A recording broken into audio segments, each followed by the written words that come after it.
For at least your eye caught me, and you have also made it possible for my dear colleague to stand down to enable me make my comments. Thank you very much. I appreciate this. First of all, Mr. President, I am Henry HSDickson, Senator representing Bayelsa West. And I speak not just for the people of my senatorial district. We have had the 3 senators from Bayelsa who have spoken, and we are all in agreement in supporting the screening and eventual confirmation of the MD nominee.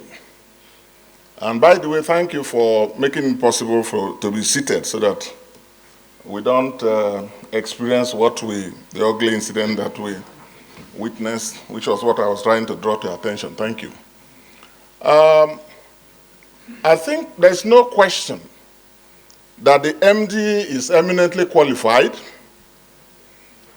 I agree completely with the remarks by my colleague, Senator Shomole, when he reminded us of a fact that we already know, i.e., that the MD nominee was nominated, was screened, confirmed by this chamber, and has been working until recently. And we have not had any complaint whatsoever. So we don't have any concerns about his qualification or competence and of his capacity. And there's no complaint whatsoever before us. There is also no statement here as to whether or not it's from an oil-producing area or local government or senatorial district. It qualifies completely. And that's why all of us from Bayelsa are pleased with Mr. President's re-nomination, even though we are of different political parties and tendencies. We believe that this is a young man who, if given another opportunity, with what he has been able to demonstrate within this short period, has capacity to do even more. And we speak for our state as well in canvassing support for him. But the other thing I would like to say, because in this chamber, both in the 9th Assembly and now, I have been very consistent. I've been one of those calling for respect for the provisions on indigenship in terms of nominations. I've said that the MD and the one for the state rep for Bayelsa, they don't have that challenge. But we have listened to the comments, and especially the suggestion by our colleague, Senator Izunaso, who says that, yes, we should go ahead with the screening, but we should defer confirmation.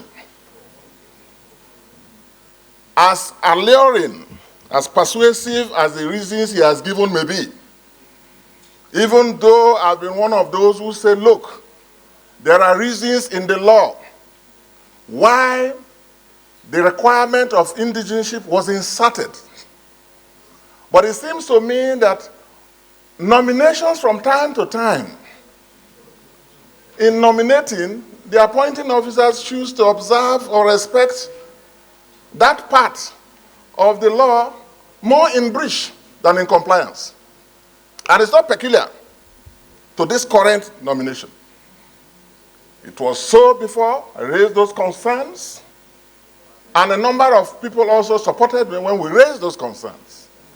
We had a chairman who was nominated, screened, and cleared and assumed duties and function without being someone from an oil-producing area. So my appeal is that whereas all these concerns are legitimate, because these are concerns we have raised time and time over, we should not allow that to delay confirmation. But Mr. Senate President and this Senate should once again for whatever it is worth, convey our concerns, convey our displeasure even, and the anger from the oil-producing areas when people who nominate, people completely disregard it as if it doesn't exist.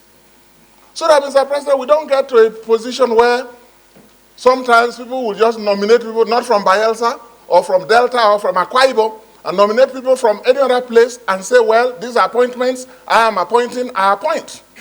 This is a special legislation, and there is need to respect and comply with the requirement of indigenship. That I support. We should convey our concerns and then say that even those who are nominating and supporting these persons next time to whoever is appointed should do so with reference to the law, so that it does not insult the sensibilities of the people from the oil-producing areas.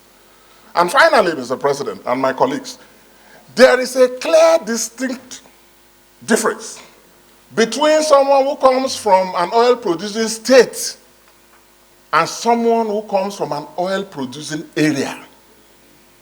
If the intention of the law was to stop at oil-producing states, the legislature would have done so.